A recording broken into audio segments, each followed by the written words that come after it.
Amigos, estamos conversando con el senador Francisco Gallinal, de Correntada Abolicionista. Sin duda, la pregunta que a veces se hacen muchos analistas políticos y hasta los ciudadanos, desde el sentido común, desde una reflexión simple. Ser tan crítico, tan duro, por ejemplo, con los temas de la inseguridad, no puede ser un boomerang en la medida que mañana, si se alcanza el gobierno, los problemas van a estar, la inseguridad va a estar situada en los mismos niveles o se puede empeorar. No puede ser eso un factor que lleve rápidamente luego un descontento de la gente y por ahí perder la energía y el esfuerzo que se realiza para alcanzar el ejercicio del poder. Yo creo que si es la dureza por la dureza misma, solamente por el hecho de ser oposición, sí, es un desgaste tremendo, porque un día la gente dice, bueno, ¿y cuál es la respuesta que tienen ustedes para esta problemática? Yo tengo una suerte de privilegio ahí, en lo que ha sido mi vida parlamentaria. Yo soy autor de una ley que fue derogada por referéndum, que es la ley de ANCAP. A mí eso me dejó una enseñanza. Era la oposición por la oposición misma, porque nunca se planteó el camino alternativo. Se dijo durante la campaña de recolección de firmas y después cuando se derogó que iban a presentar un proyecto alternativo. Nunca apareció. Y el problema sigue ahí instalado. Tenemos enormes problemas con ANCAP, enormes problemas con el precio de los combustibles, enormes problemas con la energía. En el caso de la seguridad, no, porque si algo hemos hecho desde la oposición durante todos estos años de gobierno del Frente, es ofrecer propuestas alternativas. Hemos presentado un paquete de 8 proyectos de ley, que después se recogieron más de 100.000 firmas en apoyo a las mismas. Se ha presentado un proyecto de reforma constitucional, que yo no firmé, porque yo creo que eso no va en la Constitución. Yo creo que la baja de edad de imputabilidad no solamente debe ser por ley, sino que debe ser una atribución al juez.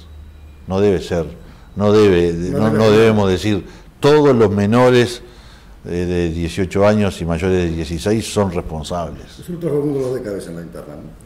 Yo creo que no es así. Yo creo que el juez, cuando tiene el menor enfrente, está en condiciones, con apoyos técnicos, de decir si es maduro, si es responsable y si en consecuencia está en condiciones de hacerse cargo de sus actos.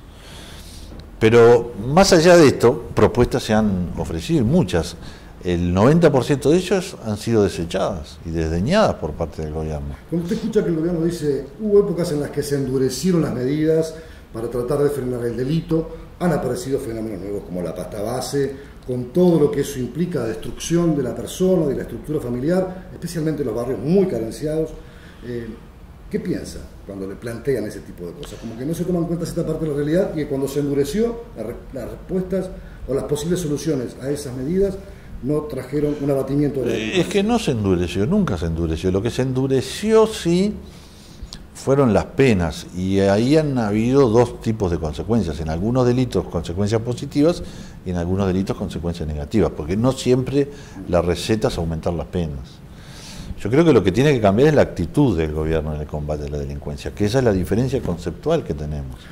Por eso cuando a mí me dicen si hay que cambiar al ministro Bonomi, a esta altura, Bonomi, Díaz, Tourné, tanto da. Todos responden a una misma actitud y a una misma filosofía, una filosofía permisiva. Y entonces, claro, eso genera campo de orégano para el delincuente.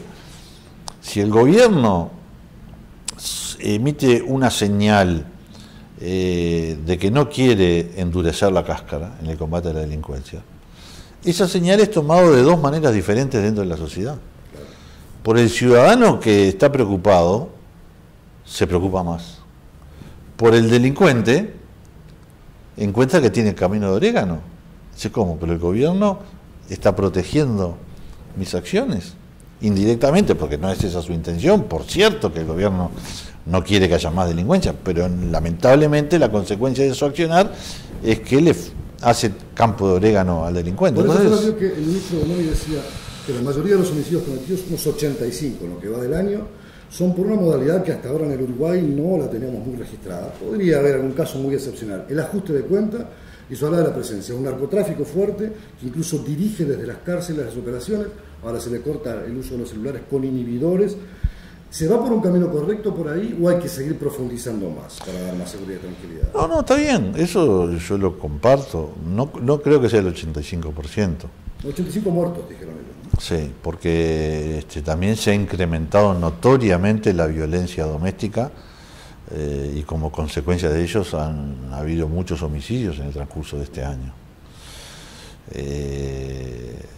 Familias enteras, familias enteras. Poder pensar de un arte fragmentado. Hay datos concretos. La pasta base influye muchísimo en el aumento de la rapiña. El alcohol influye muchísimo en el aumento de los delitos de violencia doméstica.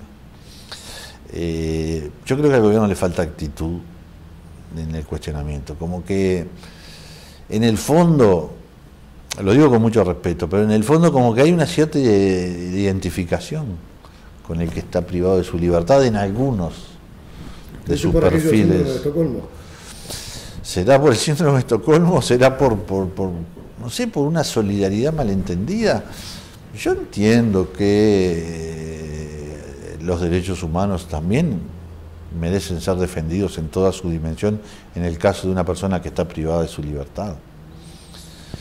Pero todo tiene su límite, porque si el de proteger esos derechos humanos significa desproteger los derechos de quienes respetan las leyes, viven en paz, con tolerancia y buscan abrirse camino en la vida, creo que el gobierno tiene que detenerse a pensar en ese tema.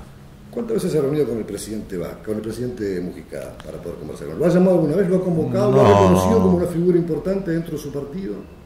Bueno, eso no sé, porque no sé si eso pasa por una convocatoria.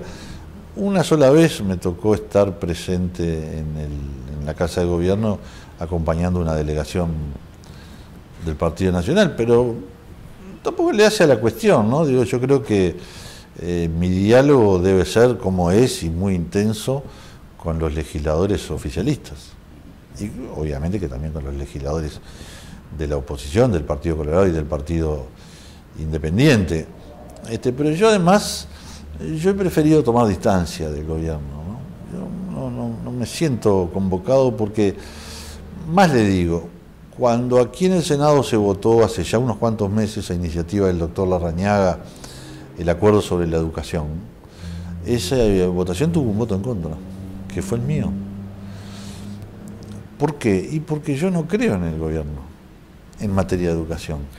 Porque el Frente Amplio no hace 7 años que gobierna la educación, hace 7 años que gobierna el país. De la mano cuando a veces desde el gobierno se contesta la ruptura del diálogo, del acuerdo, se dice, bueno, pero les importa mucho más a la oposición cómo son los cargos de conducción que los contenidos de los programas y la proyección de la educación real que el país necesita. ¿Qué contesta cuando le plantean eso? La Cámara de Diputados acaba de aprobar con el voto del Partido Nacional la Universidad Tecnológica, que estaba absolutamente trancada.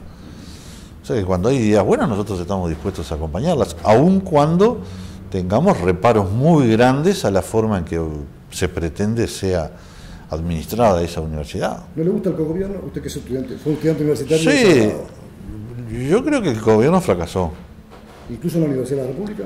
Y es donde fracasó, es donde más fracasó. Ahora, yo le decía el otro día a los compañeros, ¿qué es mejor? ¿Tener no tener universidad tecnológica o tenerla con cogobierno? Yo prefiero tenerla con cogobierno. También me parece que el paso que dieron los diputados significa decirle al país, el Partido Nacional apoya la universidad tecnológica. El paso que tenemos que dar los senadores es decir, lo apoyamos, pero queremos cambiar algunas condicionantes.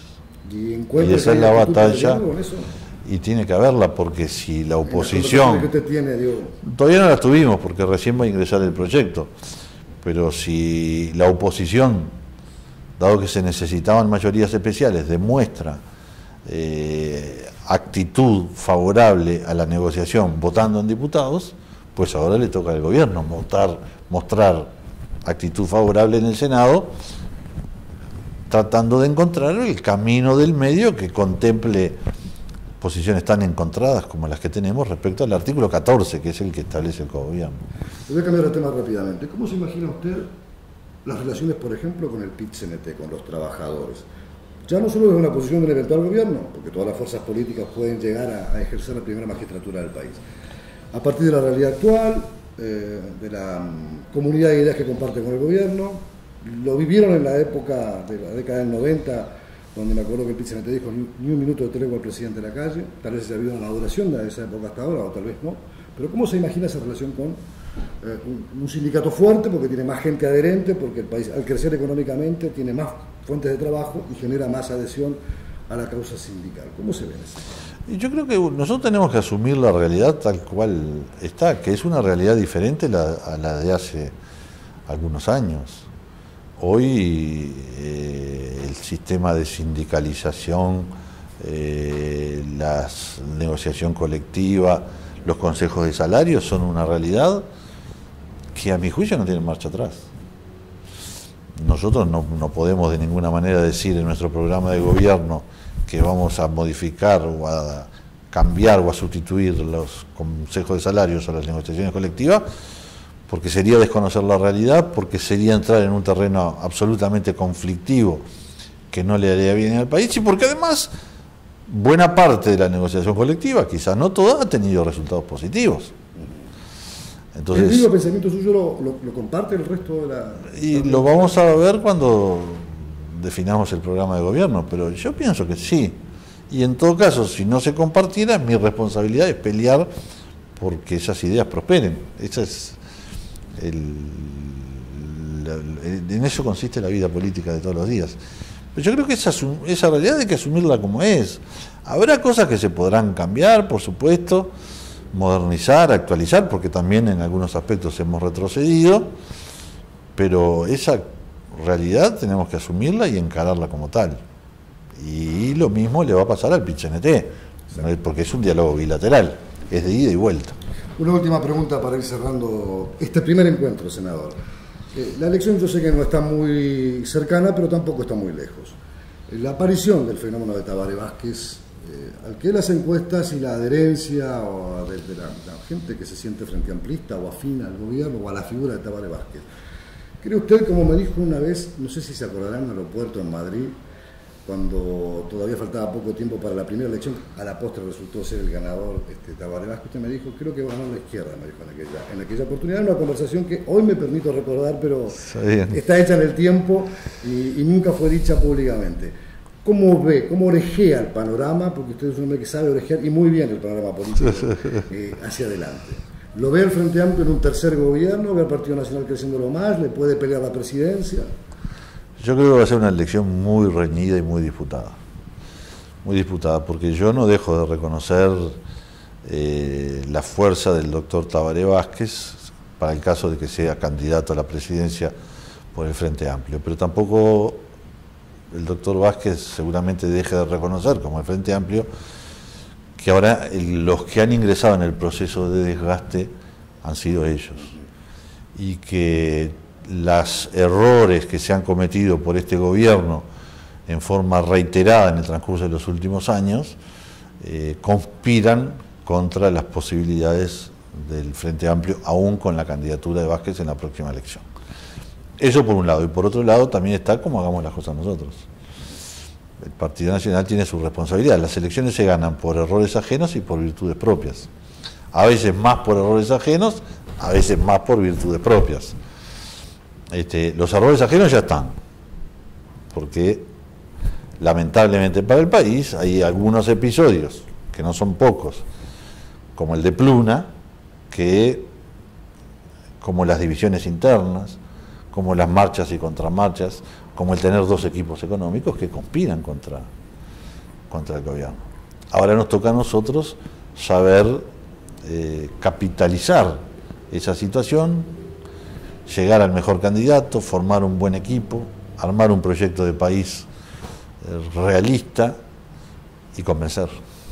Senador, ha sido muy gentil y, como dije hace un instante, no va a ser la última vez que estamos. Bueno, si Dios quiere. Muchas gracias por la invitación. Amigos, hasta aquí el reportaje de la semana.